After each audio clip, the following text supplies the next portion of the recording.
ఇస్తాను, బ్యాక్ వెళ్ళాను.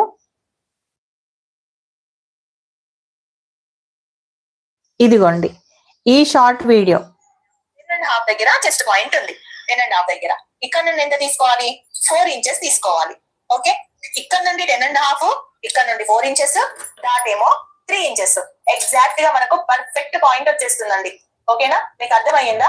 నేను ఎలా చూసుకున్నాను అంటే మీకు చూపిస్తాను. ఇక్కడ నుండి నా నెక్ చూసుకున్నాను, ఇక్కడ వరకు 7.5 ఉంది. ఇది ఇక్కడ వరకు 7.5 ఉంది. ఇలా కూడా చూసుకోవచ్చు, ఇలా కూడా చూసుకోవచ్చు. ఇక్కడ నుండి 7.5 ఉంది. ప్లస్ ఇక్కడ నుండి నా చెస్ట్ పాయింట్ ఇలా వచ్చిందండి. చూడండి ఎక్కడి వరకు ఉంది, ఇక్కడ 10.5 దగ్గర మార్క్ ఉంది. ఇక్కడ నుండి కిందికి ఎంత ఉంది ఇది చూసుకున్నాను. చూస్తున్నారు కదా, ఈ కిందికి ఎంత ఉంది, ఈ కిందికి ఎంత ఉంది, 13 ఉందండి. కరెక్ట్ గా 13 ఉన్నప్పుడు మనం మార్జిన్ పెట్టుకోవాలి కదా, అది ఒక 1/2 ఇంచ్. ఎంత వచ్చింది? కరెక్ట్ 13.5 వచ్చింది, అంటే 13.5 వచ్చింది అనమాట. నేను చూపించాను కదా ఇప్పుడు మీకు 13.5 ఎలా మార్కింగ్ చేసుకోవాలో. ప్లస్ ఇక్కడ నుండి కూడా ఎలా వచ్చింది, ఎంత కరెక్ట్ పాయింట్ వచ్చింది చూడండి. ఎంత వచ్చింది? కరెక్ట్ గా 8 ఇంచెస్ వచ్చింది. 8 ఇంచెస్ వచ్చినప్పుడు మనం ఇక్కడ నుంచి ఎంత తీసుకోవాలి?